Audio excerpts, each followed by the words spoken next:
Good evening and welcome to Gersnet. It's the Friday the 1st of August. It's our first preview of the new season. Everybody's got their new strips on. They're all wearing tans and looking forward to another season of glory or misery or one of the two. It's episode 405 of the Gersnet Podcast. I'm your host tonight, John McCallum. Gersnet, of course, is the independent Rangers podcast made by fans for fans, where the content is free. It's not just a podcast we have in Gersnet, it's a forum. We have articles, we have social media, and we have a great history archive. I would encourage you to subscribe on your preferred podcast provider, so you don't miss a thing, because this is the season up and running again now. So we usually have at least one, usually two pods a week. So please do get involved in that. Now tonight is a preview show, but we will look back on Wednesday's draw in Athens. We'll have a look ahead at our first league match with Motherwell at the weekend, and we'll get Alan's thoughts on our squad, our manager, and our chances of the season ahead. Before we do any of that, though, I have to have a quick mention of our sponsors, who are Forrest Precision Engineering. We're delighted that they are helping us again with the pod this season. Forrest Precision are a subcontract-based engineering company and a big commercial supporter of Rangers for a number of years now. And as I said, we're delighted they're backing us again. You can find out more about Forrest Precision if you visit their website, which is forrestprecisioneng.com. And you might also be interested in the Forrest Precision Executive Lounge, which is a stunning hospitality area within the main stand. And if you'd like more information on how you can book that, you contact the club directly at hospitality@rangers.co.uk. Now, I'm joined tonight by Alan Rogers. Alan, I've seen you described as the thinking woman's Ross Bennett. How's your summer been so far? Have you had a nice summer so far? I have had a good summer, thanks, mate. I just got back from Spain on Wednesday, just in time to catch the second leg on TV. So I'm up to speed. I would offer to show you my tan lines, but if I did that, we'd need to get an 18 plus age verification thing on the podcast, which I don't think we want. No, we'll keep that for when we're off here, Alan. We'll keep that for the Gersnet catch-ups, will we? Agreed. You show me yours, I'll show you mine. Anyway, let's move on before we lose and disillusion the one listener we have.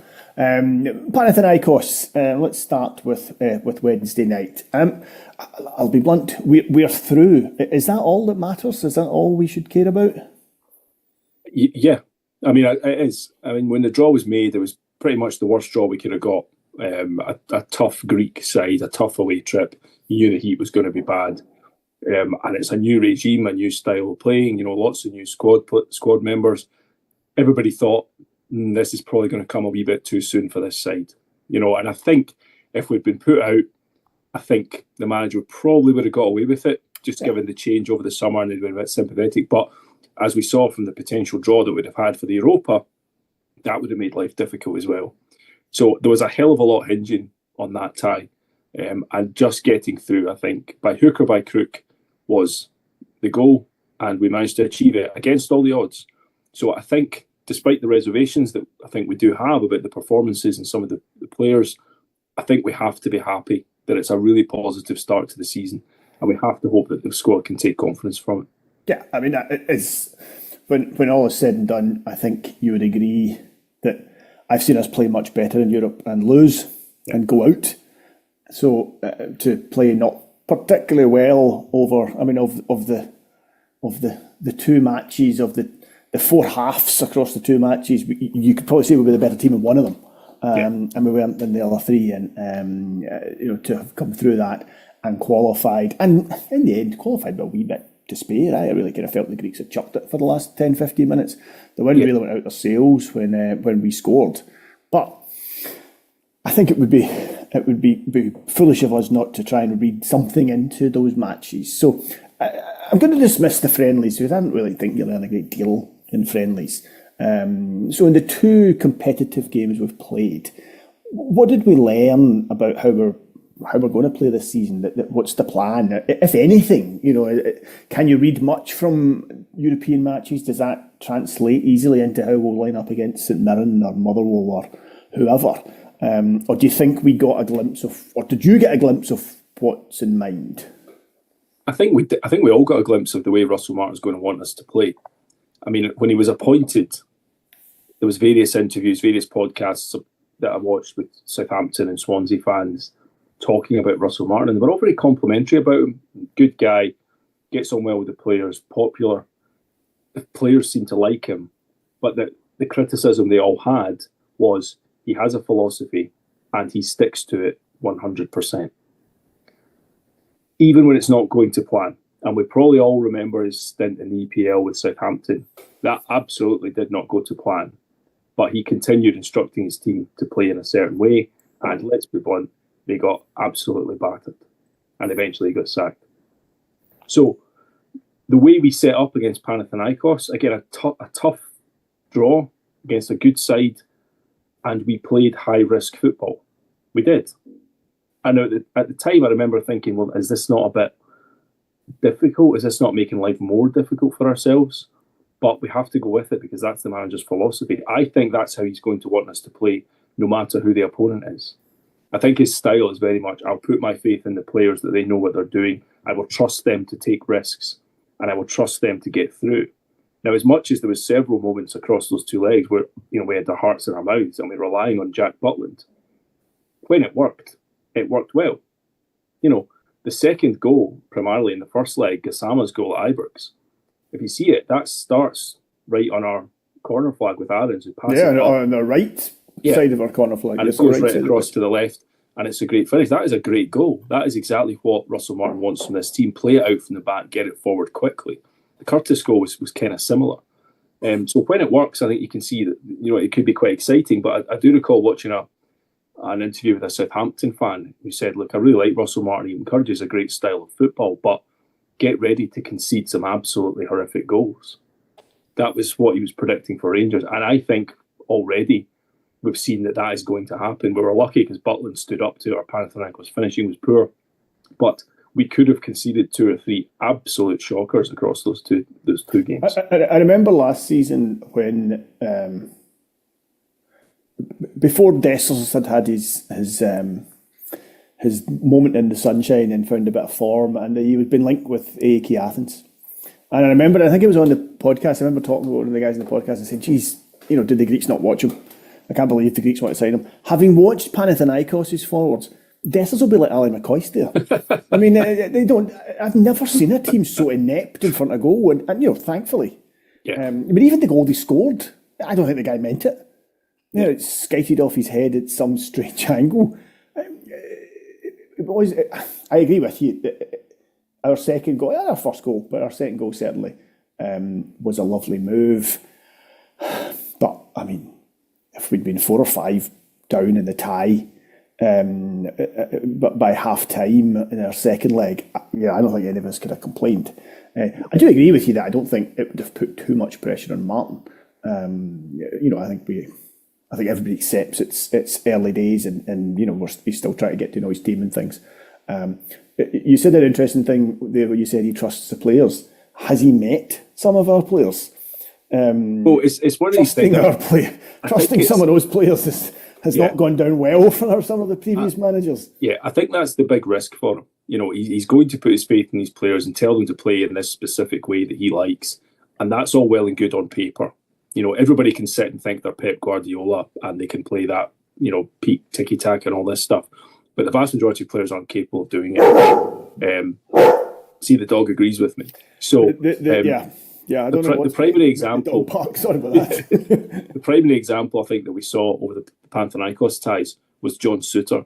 Now, John Souttar has some qualities as a defender. He's good in the air. He'll head everything away. He's a good block. He got some really good blocks in against Panathinaikos. But I think you could see Panathinaikos just sat off when he had the ball, let him come forward because they knew he would just give it back to them. And he did, multiple times. And to be fair, he wasn't the only one. No, everybody was giving it to them. It was we were finding all new ways to give it to them. I remember at some point in the second half where we ended up getting a throw-in taken from us and given to them. You thought, well, there's a new way. We've found a new way of giving them the ball. It was so how often do you see that? I'm sure it was Aarons was stealing yards up the touchline and the ref blew it and they gave it. I mean, how often? But anyway, it's players. It does seem a wee bit at the moment like there's some square pegs and round holes to me. Yeah. That include positionally in that because you've got Aarons at left back. You've got Raskin playing this odd kind of role on the left-hand side. I don't think suits him. So we're still tweaking with things. We're still working on systems. But, the highlight has to be, look, we're through. We're guaranteed Europa League group stage. That's guarantees us, 10 million plus, whatever it is, European football up until January. It buys Russell Martin some breathing space because we've become accustomed to European football. We have. Since Gerrard came in, we've done really well, the most sustained run of European form in my lifetime anyway. We've become accustomed to it. We need it for the finance, let's be realistic. And it's a feather in the cap of Russell Martin already that he's managed to negotiate that tie. Now that he's done that, obviously there comes expectation for the next round. But at the moment, I think we just need to be pleased that we've got through. But I won't lie, the style of play, some of the chances we're giving up. I think Giga get caught in the ball at least once on both legs, and Butland had to bail him out. As you see, pretty much every player gave the ball away multiple times. They hit the post early on in the first leg. It was an absolute sitter. Butland had 2 brilliant saves in the first leg. So we certainly rode our luck. But we're through. Let's see how we get on. One player who has done his job, who has found form, is Butland. As you said there, now he was my man of the match on Wednesday, and he was my man of the match the week before. He wasn't even the goal. It needed a fluke to get the ball past him. Do you think he is our first choice goalkeeper again? Because I was reading some stats over the summer, and actually Kelly had a really, when he came in, he actually did really well. His shot stopping, goals conceded, everything actually was better than Butland's in that period. And I thought he would start the season with the number 1 jersey, so to speak. But looks like it's Butland's. Do you agree? As it stands at the moment, you certainly couldn't put him out. We've seen it before from Butland that he can go on a run of good form, and then if his form just tanks and he goes on a run of really bad form and just throwing balls in. Now at the moment, again, do I think goalkeeper is the priority to look at? Probably not. No. So if he can come in as number 1, he can re-establish himself, get his form back. He's obviously got a new goalkeeper coach to work with. Hopefully, he can get something out of him. Then great, it solves that problem. Because Butland on his day is good enough to be the Rangers goalkeeper. We just haven't seen enough of him on his day in the 2 seasons that he's been here. But based on what we've seen, as I say, a couple of really good saves. I thought he took the ball well. There was a couple of times on Wednesday night he took the ball out of the air. He took crosses, which we hadn't seen from him for a while. There was one mix-up, I think, with Tav and Butland. Tav was expecting Butland to come and Butland didn't, and all this kind of stuff. Again, communication issues that you can bear. Yeah. But other than that, I thought he was really solid. And I'd agree with you. I think he was our best player across the tie. Yeah. Just before we go and talk about Motherwell, let's take 5 minutes to talk about the squad. So before we get to that, this is the first time I've been on since the end of last season. I don't think you've been on either, have you? So what was your reaction to Martin's appointment and the work that's been done to date since he came in? I was surprised by Russell Martin's appointment, I won't lie. I think I was in the last pod of last season maybe, where we did a kind of season review or squad review. We talked about managerial appointments, and I said on that, yeah, Russell Martin's just not for me. And I certainly won't go back on that. I didn't think he would get it, and I was surprised when he did. Now, we have to get behind him now. He talks a good game, and as I say, his first really tricky European tie, he's negotiated well, so that's good. In terms of the squad he's bringing in, I won't lie, I've got concerns, with what seems to be laser focus on the English leagues, the most expensive market in the world. Again, we've all done it in Football Manager, haven't we? You get a job and you go and sort of cherry pick a market that bring in sort of the best players from the SPL or whatever it may be. It looks like we're sort of cherry picked some gems from the English Football League, which might work. It might well work. I'm not saying it won't work. But, we've seen over the recent years, guys like Morelos being the prime example, plucked from an obscure league. Even guys like Kamara and Barisic and things like that. Guys just from leagues you wouldn't expect that can come in for a really good price and do a job. So, he's put all his eggs in that basket as it stands. And we need to see how that works out. But, players like Asgard, he's a real promising young talent. Gassama as well, started on fire, looks really good. Again, from the English leagues, good price deals. So it might well work out. We have to hope it does, because if it doesn't, then the knives will be out quickly. He's brought in, Proper's left, obviously, and we got a fee for him. I don't know how much. I don't think anyone knows how much. I don't imagine it was what we paid for him, but anyway, we got something for him. And then Balogun, Lawrence, Hadji, and Cherny have left, plus Casawiro. I forget how you say his name there. Yep. Casawiro has gone back. Fernandez has gone back. Peculiar signing. Plus Devine and Cole McKinnon have left the club, and I think Nasiala has gone on loan. I can't remember if that was something we spoke about or if that has actually happened, but he clearly doesn't look like he's going to get a game for us this season. So that's who's gone. 2 centre halves, 2 midfielders who are always injured. Probably our best attacking player last season in Germany, and then some French guys. And in return, we've seen, as you say, Asgard come in, and hopefully we'll see him sometime soon. He sounds exotic. Have you heard him speak? Yeah. It took me by surprise as well. Yes, the first Scouse Norwegian. Fernandez, who I'm doing my absolute utmost to remain open-minded on, even though I find myself scratching my head over that signing. Gassama, who in his 2 cameos has obviously contributed enormously. Oddly, he's a beautiful finish the other night, and then never touched the ball again after that. It was strange, wasn't it? You can see, you can see what's attracted the club to him, and you can see there's definitely something there. So fingers crossed. Rothwell, I don't know. Some folk were raving about Rothwell after the first game. I didn't see it myself. I certainly didn't see it Wednesday night, but it's early days. The guy is playing at a decent level, and let's just wait and see. And then Lyle Cameron, who hasn't really made an appearance yet, he came on in the one of the friendlies. And then we've got Dejiga, Arns, and now Mikey Moore, who some people are getting very excited about, who've come in on loan. Moore, I'm assuming, is coming in to play in the right. Because I don't know, as Kieran Dowell must have photographs. He must have dirt on Russell Martin. He must have. My son said to me, he's got a picture of Russell Martin with a Big Mac. That's what he's blackmailing him with. I don't know how Kieran Dowell's getting back in the team is beyond me. He seems to be back in favour.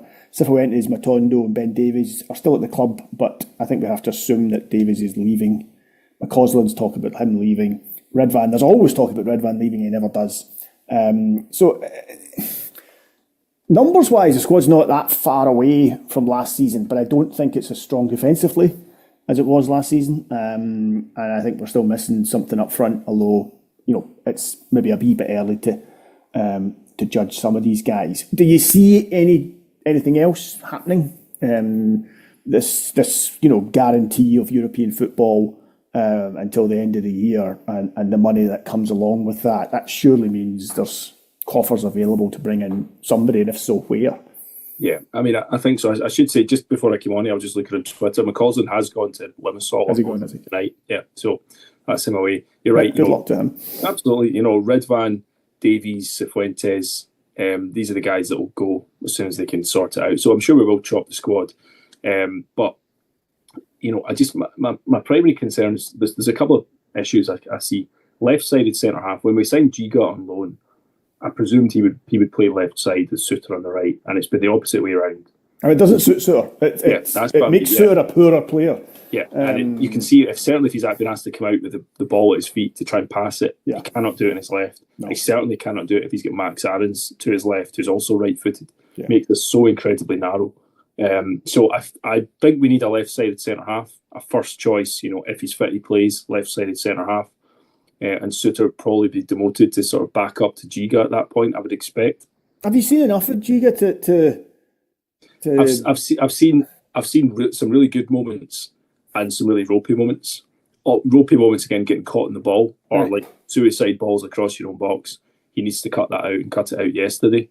But, he's here, we'll be paying a good chunk of a chunky salary for Wolves.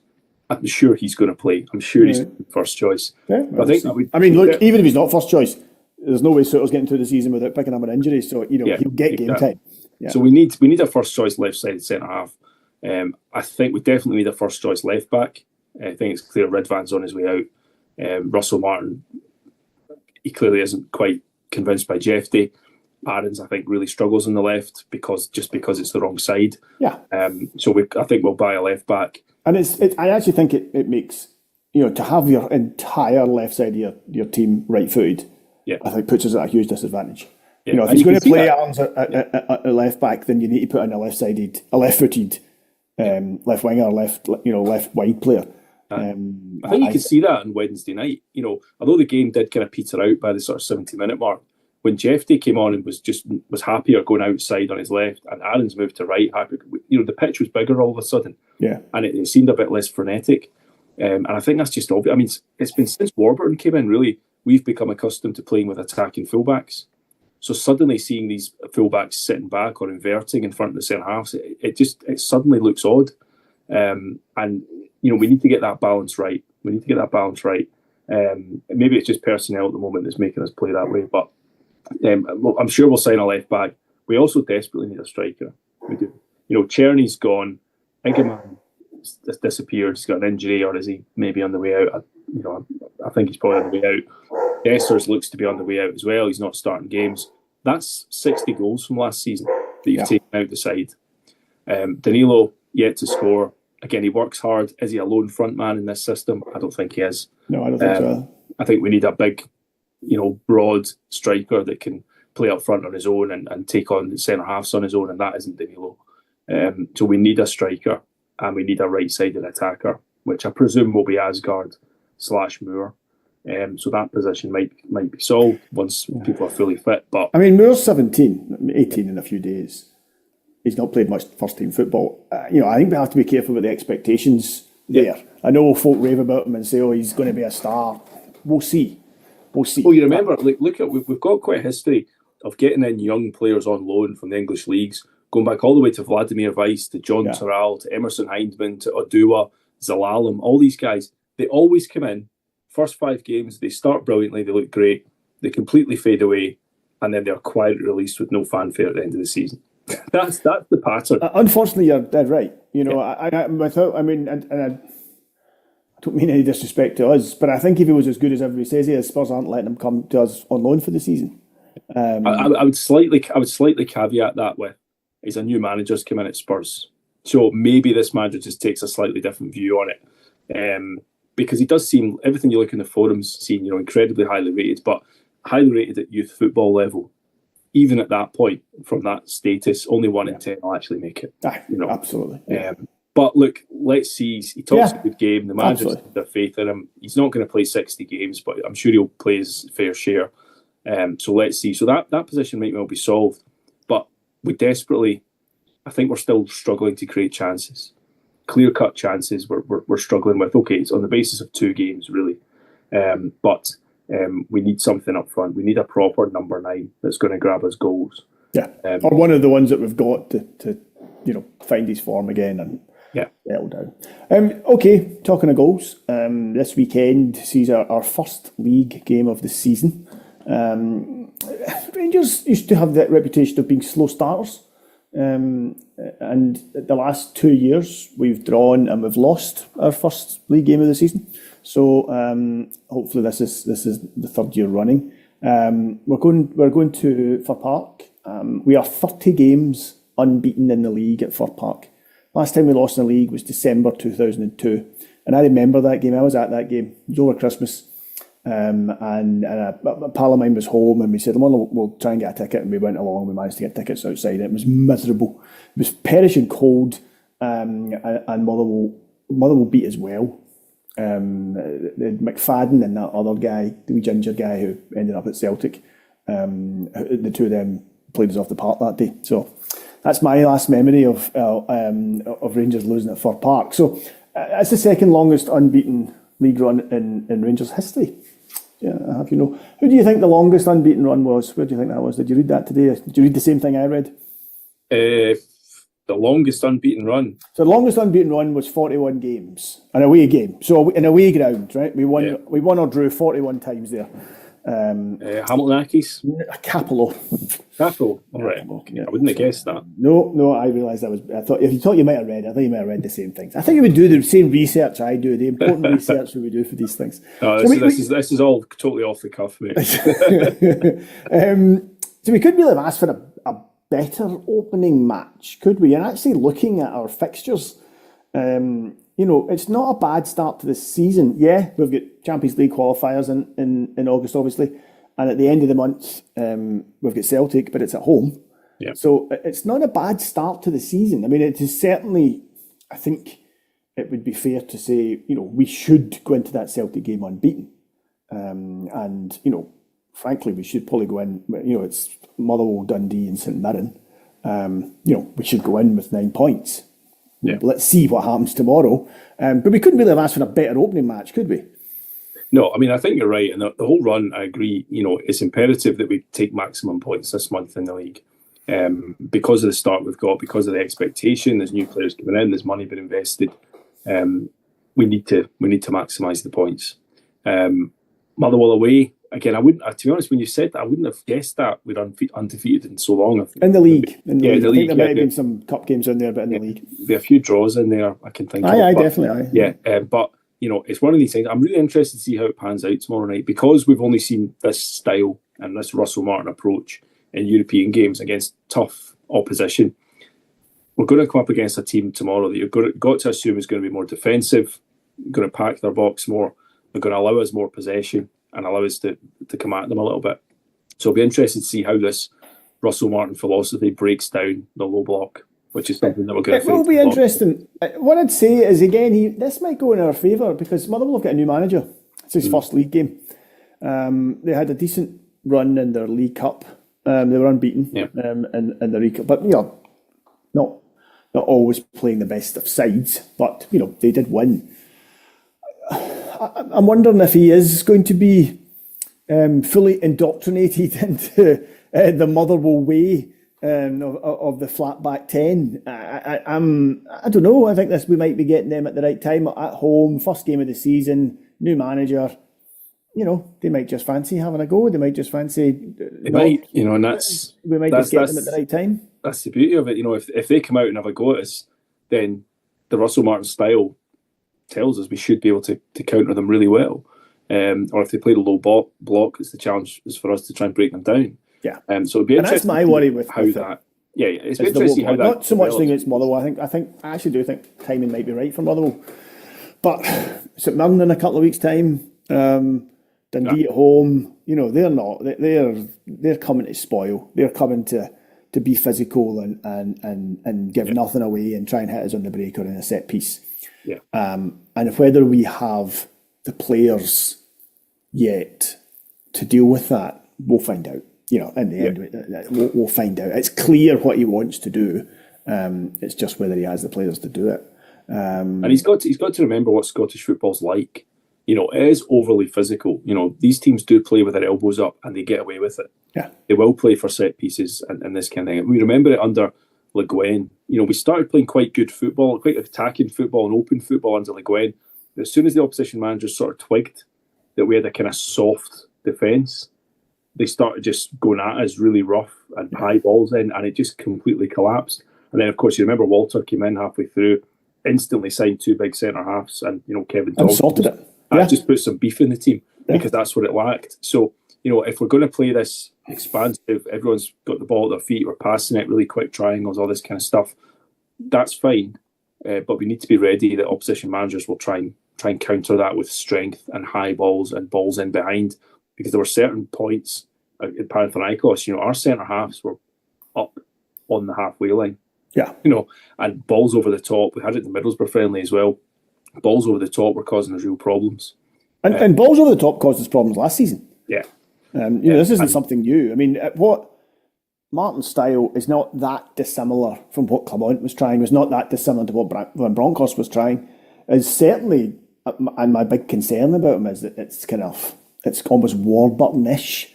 We've got plan A and plan B do plan A better. Now, I was actually quite pleased the other night because it looked like we moved to a back five.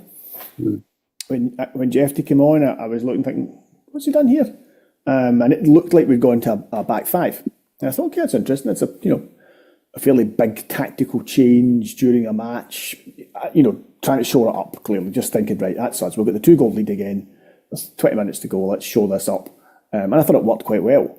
And we'd been told beforehand that he might be a guy who likes to play three at the back and have guys attacking from the full-back position. So, maybe that's the plan. I really don't know. I mean, I think if you're going three at the back, if one of the three at the back is Tavernier, I think that's okay because he's comfortable bringing the ball out. He's good delivery on him. He can lift his head. He can make a pass. And again, from Wednesday night, I agree with that because when we went three at the back, Jeffrey was wide left, Aarons was wide right, Dessers was up front.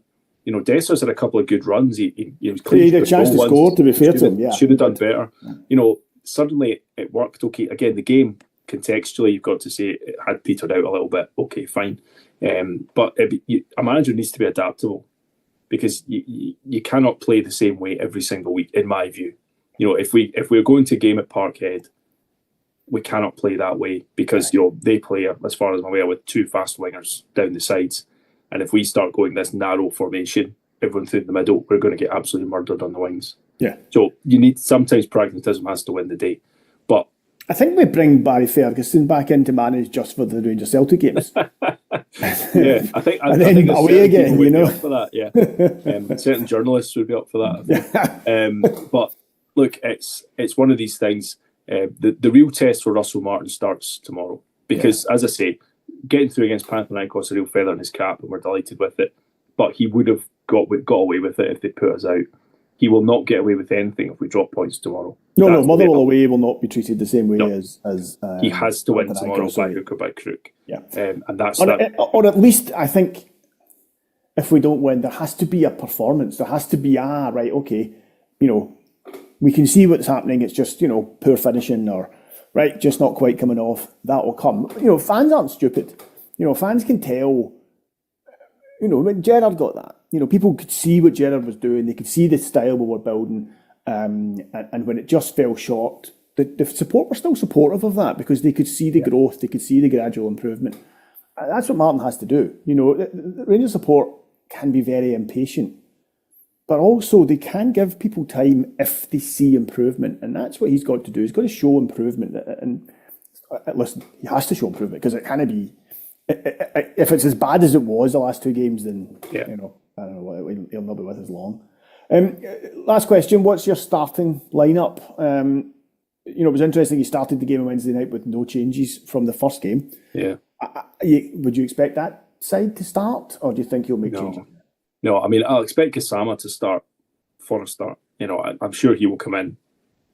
It wouldn't surprise me to see Tav maybe rested as well. Again, energy sapping. Yeah, I think he might rest them for Aarons.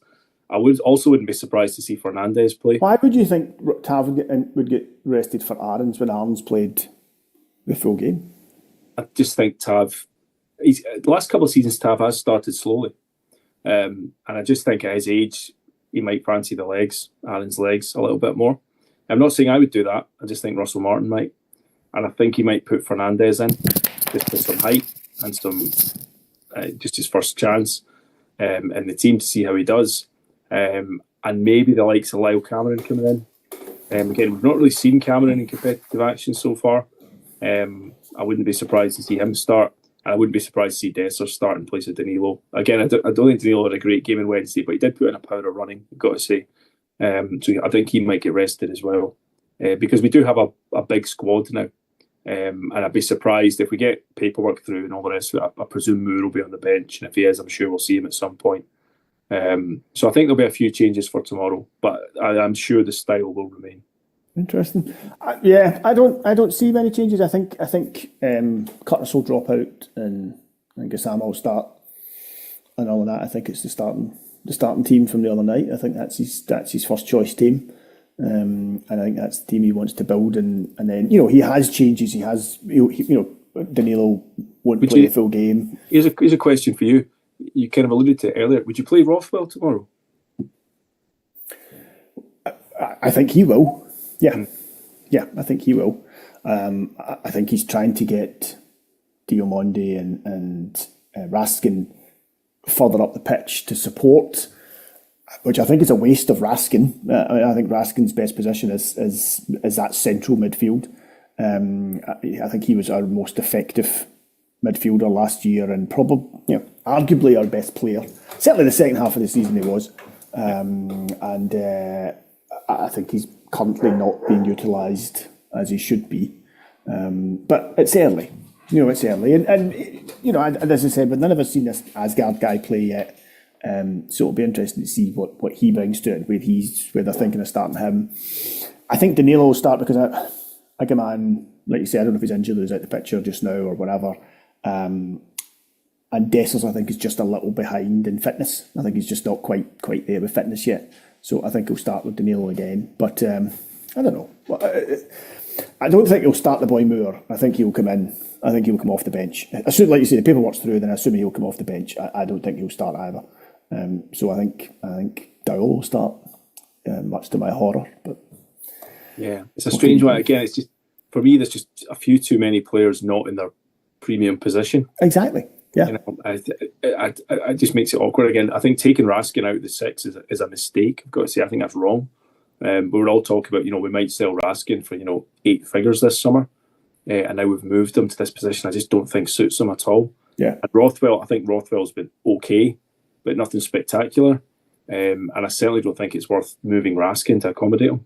Yeah. And for everything I read about Rothwell, he was good around the box, a kind of good attacking number 8, and we've sort of played him in this sort of midfield, taking the ball off the centre half. Well, he didn't score many goals. Yeah. I mean, he certainly wasn't a goal-scoring midfielder last season. Leeds fans all seemed pretty happy with him and wished him all the best and thought he was a pretty good player. But he was looking at, I hadn't seen him play. I'm just going by his stats, and he didn't score many goals. He certainly wasn't a goal-scoring midfielder. He doesn't look particularly mobile. Yeah. He doesn't look like he doesn't look like he's going to be a guy who's going box to box. So perhaps that's why we're playing him in the position he's in, is offer a bit of cover and defence and maybe to just take that ball and make that pass from the centre halves. I don't know. I still can't quite see the system. I still can't quite figure out where it's coming from. If it's our centre halves, if we're relying on our centre halves to break the lines with the passes, then I don't think Suter's not that player. No. But he'll win the ball in the air. He'll throw his body in front of and make a block. He's a decent defender, but he's not the guy to do that. And that's just what concerns me a little bit. But yeah. I'm hoping for a bit of pragmatism. I'm hoping that Martin looks at the squad he's got and says, right, okay, for the time being, I can't do exactly what I want to do, so let's not do it. But losing possession on the edge of our own box against Motherwell will not be met with pleasure by our support, because that's avoidable. We shouldn't be doing that.